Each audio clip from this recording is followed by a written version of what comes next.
사도신경은 삼위일체이신 하나님께 대한 우리의 신앙 고백입니다. 지난 시간에 이어 오늘은 하나님의 아들, 독생자이신 예수 그리스도에 대한 고백을 배우겠습니다. 나는 그의 유일하신 아들, 우리 주 예수 그리스도를 믿습니다.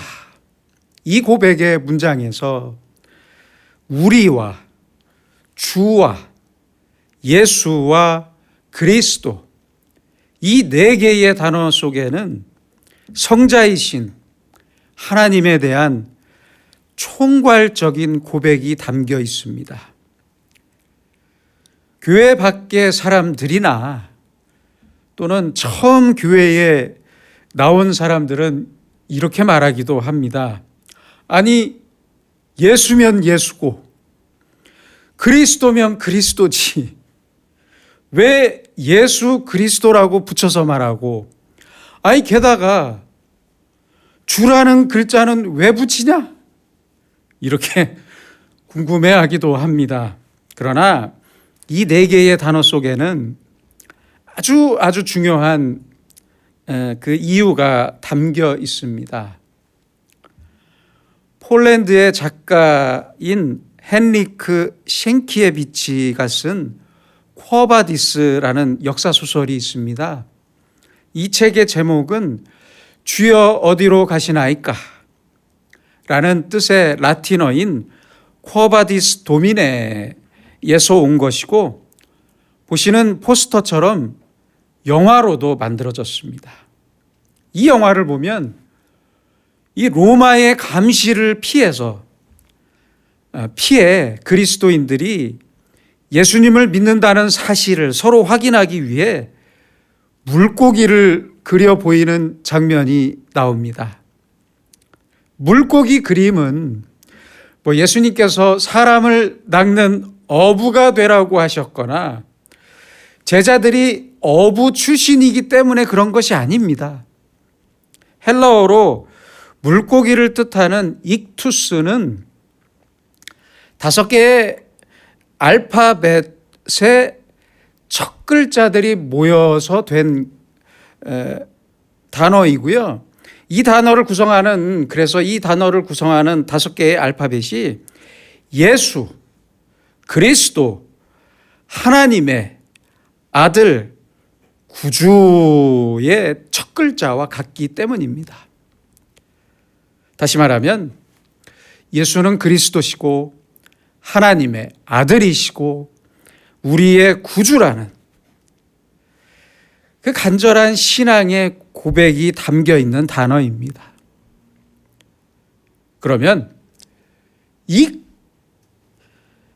우리 주 예수 그리스도라는 이 4개의 단어를 이제 구체적으로 살펴보겠습니다. 첫째는 우리입니다. 불교에서는 부처가 태어나자마자 7걸음을 걷고 말했다는 천상천하 유아독존을 강조하고 개인적인 성불, 그렇죠? 개인적인 성불, 즉 한 사람의 개인에게 관심을 둡니다. 반면 기독교는 우리라는 이 공동체적 의식이 나라는 개인을 앞서는 공동체적 신앙, 즉 서로가 긴밀하고 유기적으로 연결되는 신앙을 고백합니다. 그래서 우리라는 단어가 아주 중요합니다. 사도들은 신앙 고백을 통해 내가 아닌 우리의 고백을 강조하는데, 이것은 기독교가 어느 한 개인의 체험에서 시작한 종교가 아니라는 사실을 아주 확실히 말해주는 것입니다.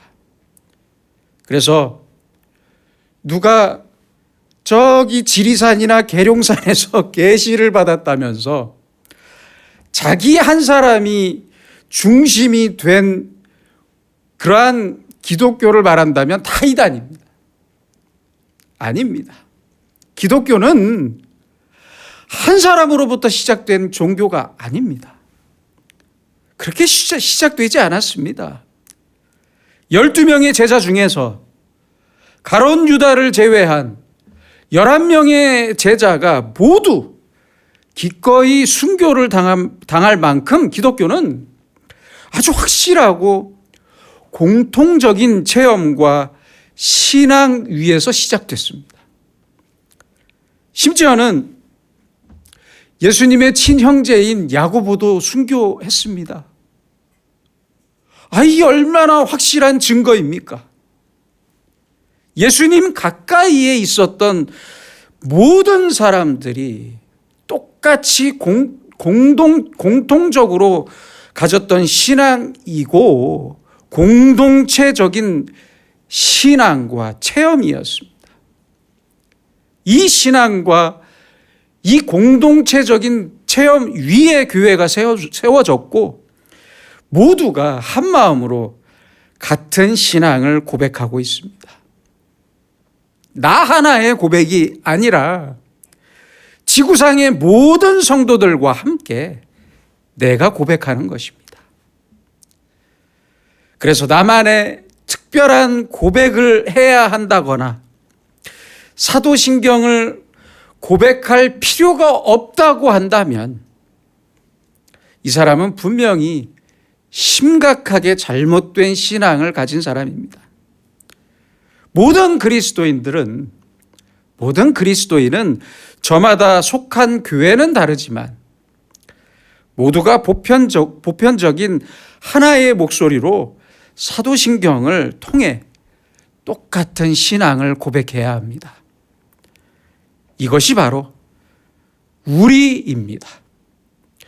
둘째는 주입니다만 예수를 먼저 살펴보겠습니다.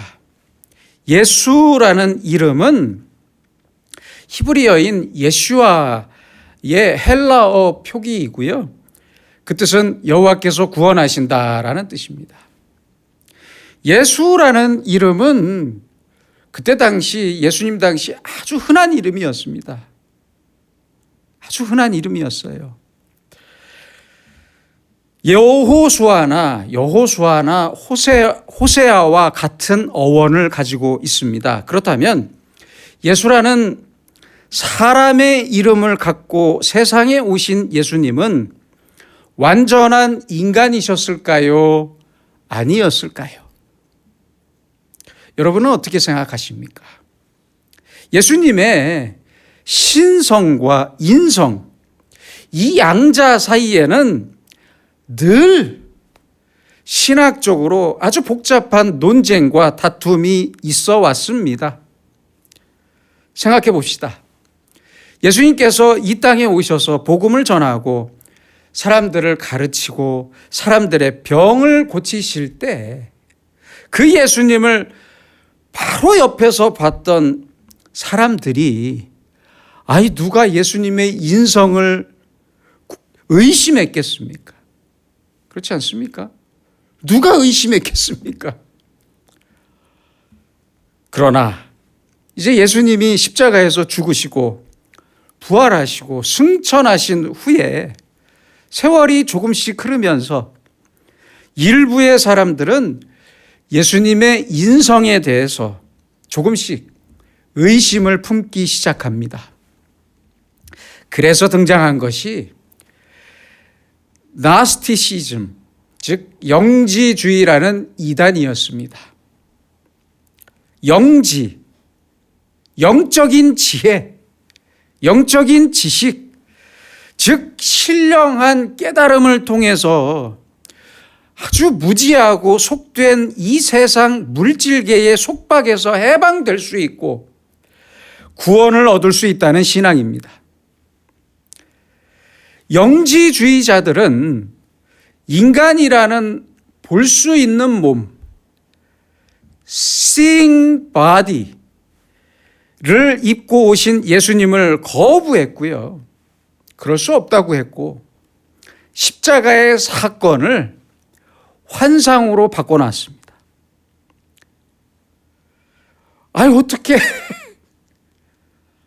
어떻게 하나님의 아들이 죽을 수 있냐? 이렇게 말하면서 예수님의 인성을 거부했고 신성만 인정했습니다. 그래서 사도 요한은 요한일서 1장 1절에서 우리가 들은 바요, 눈으로 본 바요, 자세히 보고 우리의 손으로 만진 바라, 이렇게 말씀했고요. 요한 1서 4장 2절로 3절에서는 예수 그리스도께서 육체로 오신 것을 시인하는 영마다 하나님께 속한 것이요, 예수를 시인하지 아니하는 영마다 하나님께 속한 것이 아니다라고 아주 강하게 말씀했던 것입니다. 내가 예수님을 분명히 보았고 예수님의 목소리를 들었고 내 손으로 예수님을 만졌는데 무슨 말을 하는 거냐, 이렇게 이단이었던 그때 당시에 영지주의자들을 꾸짖었던 것입니다. 또한 요한복음 19장 28절에서는 마태, 마가, 누가복음과는 달리 십자가 위에 예수님께서 내가 목마르다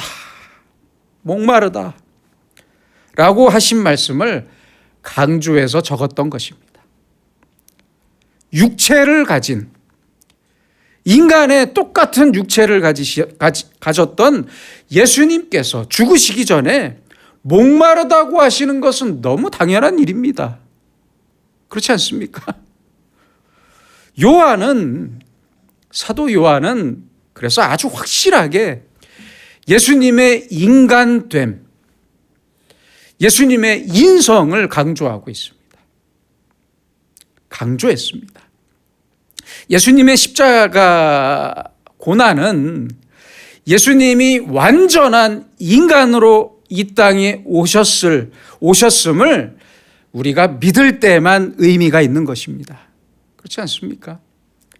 그래서 우리가 고백하는 대로 예수님은 인성을 지닌 완전한 사람이셨으며 이 인간이셨던 예수를 사도들은 분명히 믿고 고백했습니다. 셋째는 그리스도입니다. 이 그리스도는 사람의 이름이 아니라 직명과 같은 이름입니다. 예를 들면 제가 이정우잖아요. 이정우 목사의 목사와도 같은 이름입니다. 이 목사는 저의 직명이고 여러분과 저와의 관계를 말해주는 이름이기도 합니다. 이처럼 그리스도라는 이름은 예수님과 우리의 관계에 대한 고백입니다. 그리스도는 메시아의 히브리어를 헬라어로 옮긴 크리스토스이며 기름 부음을 받은 자라는 뜻입니다. 구약에서는 왕과 제사장과 선지자들이 기름 부음을 받았습니다. 그러나 왕이나 제사장이나 선지자를 각각 가리켜서 메시아라고 하지는 않습니다. 굳이 말하자면 왕과 제사장과 선지자 이 세 개의 직분을 모두 통합한 이상적인 직분이 바로 메시아입니다. 더불어 조금 어려운 개념이지만 신학적으로 꼭 살펴봐야 할 것이 있습니다. 그것은 메시아와 메시아의 나라입니다. 다시 말하면 메시아라는 그분, 메시아라는 인격체, 그 메시아라는 인격체와 메시아의 나라와의 관계입니다. 관계. 이스라엘의 랍비들 중에도 보수주의자들이 있고요, 진보주의자들이 있습니다. 지금도 그렇지만 이 이스라엘의 랍비들 중에 보수주의자들은 한 인격체로서의 메시아를 기다리고 있고, 더 많은 수의 진보주의자들은 한 인격체가 아닌 메시아의 나라, 이 메시아의 시대를 믿고 기다립니다. 그 초점이 다릅니다. 이 메시아의 시대는 특정한 한 분의 그리스도가 아니라, 그러니까 The Christ가 아니라 다수의 메시아, 다수의 그리스도, Christ를 통해서 이루어진다고 믿습니다. 지금의 이스라엘 사람들 중에도 꽤 많은 사람들이 이 오류에 빠져 있습니다. 그러나 성경이 말씀하는 메시아는 The Messiah, 오직 한 분의 메시아가 이 땅에 오심과 함께 메시아의 나라가 임한다고 말씀합니다. 오직 예수님만이 더 메사이아이고 단 한 분의 메시아인 예수 그리스도가 이 땅에 오심으로 메시아의 나라가 이 땅에 이미 임했다고 믿는 것이 바로 우리의 신앙 고백입니다. 그래서 메시아의 나라는 이미 임했고 복음의 전파와 함께 확장되고 마침내 예수님의 재림으로 메시아의 나라가 완성되는 것입니다. 우리는 이것을 믿고 이것을 고백하는 것입니다. 이것은 하나님 나라의 실제성을 고백하는 것이고 예수 그리스도가 바로 단 한 분의 그 메시아이며 종말론적 메시아라는 고백입니다. 이것을 거부하는 것이 통일교의 문선명이고 몰몬교이고 신천지 이만희를 비롯한 많은 이단들입니다. 아직도 예수님께서 유일하고 종말론적인 메시아임을 거부하고 다른 메시아를 말하는 사람과 그 사람을 따르는 정신 나간 사람들이 왜 이렇게 많은 것입니까? 참 안타깝습니다. 우리는 이러한 이단의 행태를 분명히 알고 구별할 줄 알아야 합니다. 오직 예수님 한 분만이 메시아이며 종말론적 메시아이며 예수님 한 분으로 끝입니다. 더 없어요. 기다리지 마세요. 찾지도 마시고 현혹되지도 마세요. 예수님 외에는 없습니다. 예수님만이 우리의 왕이시고 흠이 없는 거룩한 제사장이시고 완전한 선지자 모두를 통합하는 우리의 메시아입니다. 넷째는 주입니다. 성경적 의미의 주는 첫째로 만유의 주인, 우리의 절대적인 충성을 받는 주인입니다. 예수 그리스도는 그래서 우리의 주인이시고 우리는 예수 그리스도에게 절대적 충성을 고백하는 종이 됩니다. 종입니다. 또한 그리스도는 모든 역사의 주인이시고 온 세계와 모든 교회의 주인이십니다. 둘째는 구세주를 말합니다. 구세주. 구원과 구속의 주님이 되신다는 말입니다. 구속은 옛날에 노예를 사듯이 예수님께서 핏값으로 돈을 지불하시고 노예를 돈 주고 사듯이 핏값으로 지불하시고 우리를 사셨다는 뜻입니다.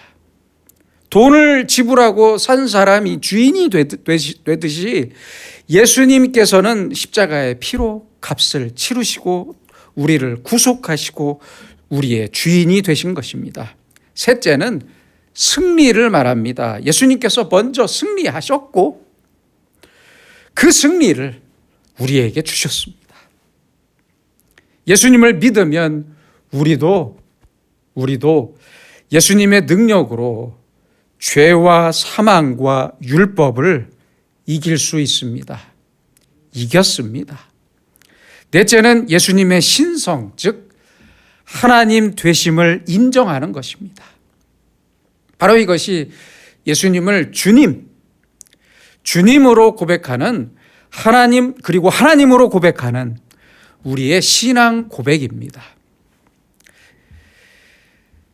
이제 끝으로 살펴볼 것은 먼저 살펴본 4개의 단어 바로 앞에 나오는 그의 유일하신 아들입니다. 2000년이 넘는 시간 동안 고백된 우리의 신앙 고백을 통해서 우리가 예수님을 믿는다고 하는 것은 바로 예수님을 하나님으로 믿는다는 뜻입니다. 예수님을 어떤 성자나 훌륭한 위인으로 존경한다는 뜻이 아닙니다. 오직 예수님을 하나님으로 믿는 것입니다. 그런데 이 믿음의 고백은 당시 하늘의 하나님만을 유일신으로 믿었던 유대인들에게는 아주 대단히 위험한 고백입니다. 예수님 당시의 유대인들은 유일신의 신앙에 대해서 한치의 양보도 없었고, 그래서 유대인들이 그리스도인들을 죽이려고 했던 것입니다. 다소라도 이 충돌을 피하기 위해서 예수님을 직선적으로 하나님이라고 하지 않았고 하나님의 아들이라고 고백했던 것입니다. 예수님을 하나님으로 고백하는 표현은 민족마다 그리고 시대적인 상황이나 문화적인 상황이나 그 개념에 따라서 다르게 표현한 흔적을 찾아볼 수 있는데요. 이것을 소위 신학적 다양성이라고 말합니다. 그래서 그리스도인들은 유대인들에게는 그들과의 충돌을 피하고자 하나님의 아들로, 헬라인들에게는 그들의 철학적인 용어를 빌려서 로고스로 표현했습니다. 로고스. 요한복음 1장 1절에 태초에 말씀이 계시니라의 말씀이 바로 로고스입니다. 역사적으로 이 로고스의 해석을 두고 많은 충돌이 있었지만 헬라인들을 위해 예수님을 하나님으로 고백하는 말로 사용되었습니다. 또한 로마 사람들을 위해서는 하나님의 아들이라고 하지 않고 헬라어로 주님을 뜻하는 퀴리오스라고 했고요. 라틴어로는 도미누스라고 표현을 했습니다. 이것이 영어로 와서 롤드가 된 것입니다. 왜냐하면 로마인들에게는 하나님의 아들은 자신들의 왕을 뜻하기 때문이었습니다. 그렇게 믿고 살았잖아요. 로마 사람들은. 왕이 신의 아들이었잖아요. 그래서 황제를 신으로 섬기는 로마가 하나님의 아들을 섬기는 그리스도인들을 죽였던 것입니다. 같은 예수님이지만 자신이 속한 국가와 그 문화와 환경에 따라서 단어의 개념이 전혀 달라지기도 했고 오해를 불러일으키기도 했습니다.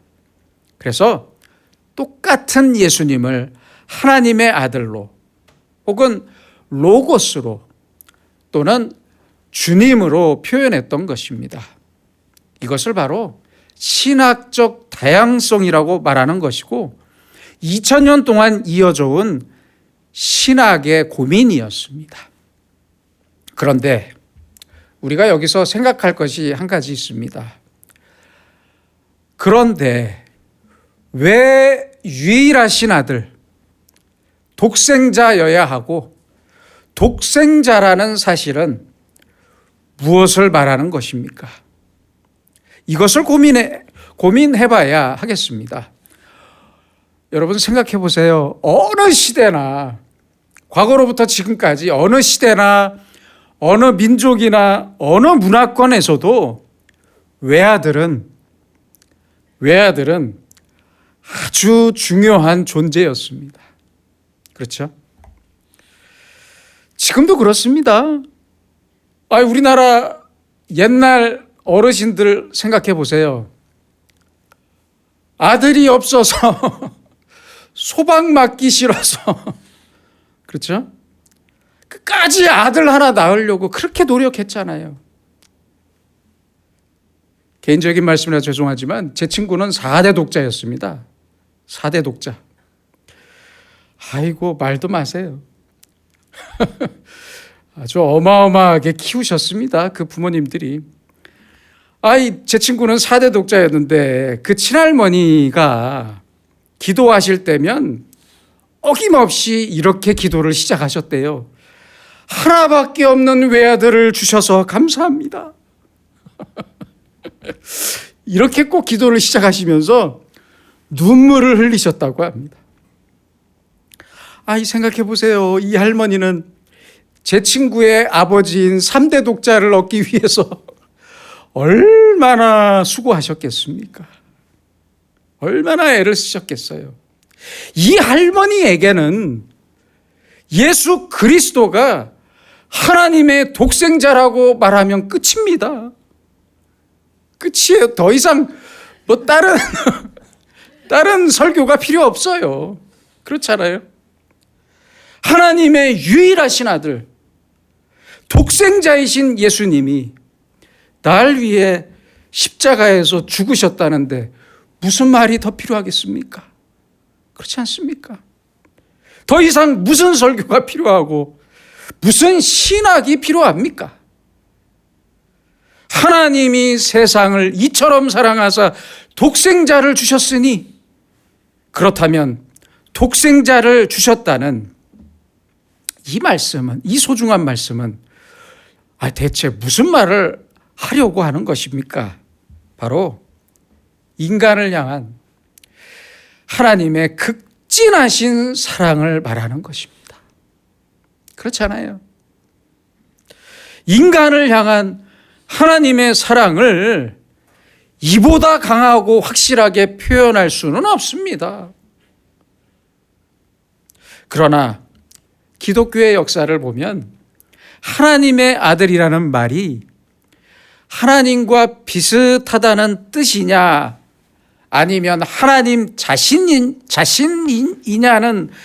뜻이냐, 자신이라는 뜻이냐를 두고 교리적으로 신학적으로 아주 피를 흘려가면서 논쟁을 벌였습니다. 여러분은 어떻게 생각하십니까? 그런데요, 우리가 분명히 알아야 할 것은 유일하신 아들, 독생자라는 표현은 하나님과 비슷한 분이 아니라 하나님 그 자신이라는 뜻입니다. 내 신앙 고백을 지키기 위해서, 바로 이 신앙 고백을 지키기 위해서 그토록 오랜 시간 동안 피를 흘리며 싸웠던 것입니다. 예수 그리스도가 하나님이시다.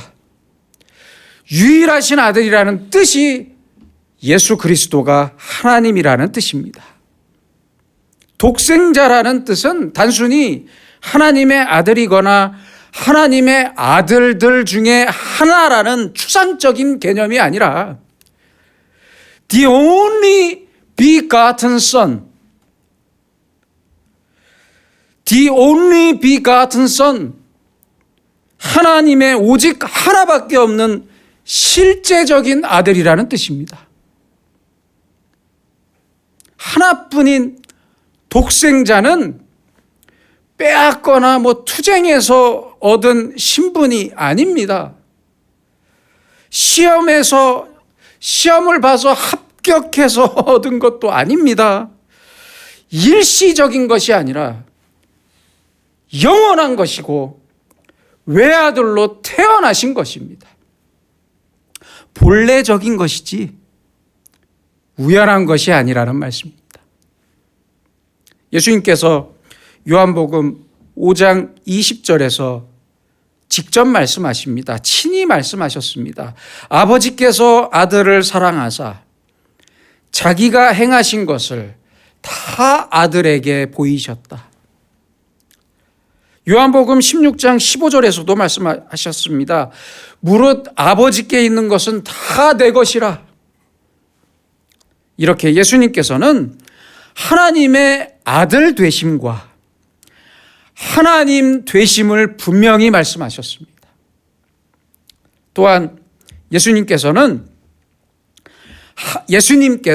하나님 되심을 보여주는 또 하나의 가장 큰 증거는 바로 죄사함의 권세를 행하셨다는 것입니다. 내 죄사함을 받았느니라. 마태복음 9장 2절의 이 말씀은 하나님이 아니라면 절대 할 수 없는 말씀입니다. 그렇잖아요. 볼지어다 내가 세상 끝날까지 너희와 항상 함께 있으리라. 이 말씀도 예수님께서 하나님이 아니라면 절대 할 수 없는 말씀입니다. 성경은 이렇게 예수님의 인성과 신성을 아주 분명하게 말씀해 주고 있습니다. 그러므로 우리는 예수님께서 곧 하나님이시고 예수님께서 이 땅에 오셨다는 것은 하나님께서 사람이 되어 오셨다는 사실을 분명히 믿어야 하고 독생자를 우리에게 주시기까지 하나님께서 우리를 깊이 사랑하고 계심을 믿어야 하며 오늘도 말씀과 성령으로 나와 함께 하고 계심을 확실히 믿어야 합니다. 이 믿음이 있어야만 그리스도인입니다. 사도 바울의 고백은 지금도 우리의 마음을 울리고 있습니다. 자기 아들을 아끼지 아니하시고 우리 모든 사람을 위하여 내주신 이가 어찌 그 아들과 함께 모든 것을 우리에게 주시지 아니하겠느냐. 얼마나 귀한 말씀입니까? 예수님과 함께 우리의 모든 것을 우리에게 주실 것입니다. 이 고백이 바로 우리의 고백이 되어야 합니다. 자신의 외아들, 독생자를 주신 하나님께서 우리에게 무엇을 아끼시겠습니까? 우리는 바로 이 사랑을 이미 받았고 그 사랑 안에서 숨쉬며 살아가고 있습니다. 그래서 우리는 날마다 이렇게 고백해야 합니다. 나는 그의 유일하신 아들, 우리 주 예수 그리스도를 믿습니다. 기도하겠습니다. 우리를 사랑하시는 아버지 하나님, 죄인인 우리에게 하나뿐인 독생자를 주시기까지 우리를 사랑하심을 감사합니다. 사랑의 예수님, 천하고 천한 사람의 몸으로 오셨고 십자가의 고통으로 죽으셨고 부활하셨음을 믿습니다. 또한 하나님이신 예수님을 믿습니다. 이러한 예수님의 사랑으로 지금의 내가 있고 그 사랑으로 우리를 인도하심을 믿사오니 우리로 하여금 날마다 예수 그리스도의 사랑으로 숨쉬며 살고 감사하면서 우리의 사랑을 하나님께 고백하며 행동하는 주님의 자녀로 살게 하옵소서. 예수님의 이름으로 기도드립니다. 아멘.